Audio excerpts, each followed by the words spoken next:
বিশ্ব মোড়লকে পাত্তাই দিল না ইরান। যুক্তরাষ্ট্রের ব্লকেড বা কঠোর অবরোধ আর রক্তচক্ষু উপেক্ষা করে আবারও পারস্য উপসাগরে প্রবেশ করেছে ইরানি সুপার ট্যাঙ্কার।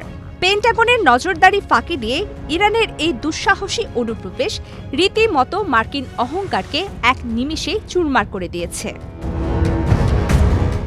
ইরান ও যুক্তরাষ্ট্রের শান্তি আলোচনা ভেস্তে যাওয়ার পর অবরোধের ঘোষণা দেন ট্রাম্প। রূপায়ণ lake castle, welcome to the land of piece. তবে এত সহজেই যে তেহরান যুক্তরাষ্ট্রকে ফাঁকি দিতে পারবে তা হয়তো ভাবেনি পেন্টাগন। গত রোববার মার্কিন প্রেসিডেন্ট ডোনাল্ড ট্রাম্পের ঘোষিত অবরোধের তোয়াক্কা না করে বুধবার পারস্য উপসাগরে বুক চিতিয়ে প্রবেশ করেছে মার্কিন নিষেধাজ্ঞার তালিকায় থাকা বিশাল জাহাজ RHN।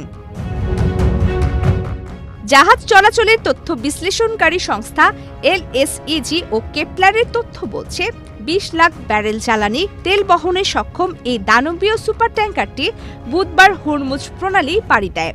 যদিও মার্কিন সেন্ট্রাল কমান্ড সেন্টকম দাবি করেছে তারা ১০টি জাহাজকে ফেরত পাঠিয়ে দিয়েছে এবং কোনো জাহাজই অবরোধ ভাঙতে পারেনি, কিন্তু বাস্তবের চিত্র বলছে ভিন্ন কথা। LSEG আর কেপলারের তথ্য অনুযায়ী মাঝারি আকারের এ ট্যাঙ্কারে প্রায় ২,৫০,০০০ ব্যারেল মিথানল বহন করা হয়। এটি সংযুক্ত আরব আমিরাতের হামরিয়া বন্দর থেকে যাত্রা শুরু করে। জাহাজটিতে চীনা ক্রু রয়েছেন এবং এটি চীনের মালিকাধীন। গত ৪ দিনে দ্বিতীয়বারের মতো মার্কিন নিষেধাজ্ঞা অমান্য করল ইরান। এর আগে এলিসিয়া নামের আরেকটি নিষেধাজ্ঞাধীন জাহাজও একই পথের যাত্রা করেছিল। ইরানের রাষ্ট্রীয় বার্তা সংস্থা ফার্স নিউজ নিশ্চিত করেছে যে তাদের একটি সুপার ট্যাঙ্কার মার্কিন নৌবাহিনীর নজর এড়িয়ে এখন ইমাম খুমিনি বন্দরের দিকে এগোচ্ছে। বিশেষজ্ঞরা বলছেন ওমান এবং ইরানের মধ্যবর্তী এই জলপথটি এখন বারুদের স্তূপের উপর দাঁড়িয়ে রয়েছে। একদিকে হোয়াইট হাউসের হুঁশিয়ারি, অন্যদিকে তেহরানের পাল্টাপাল্টি হুঙ্কার।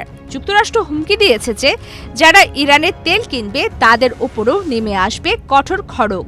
তেলের বাজারে লাগা এই আগুনের আঁচ বিশ্ব অর্থনীতিকে কতটা ছাড়খাড় করবে তার উত্তর দেবে আগামীর উত্তাল দিনগুলো। প্রমিতি কিবরিয়া ইসলাম, বাংলাদেশ প্রতিদিন।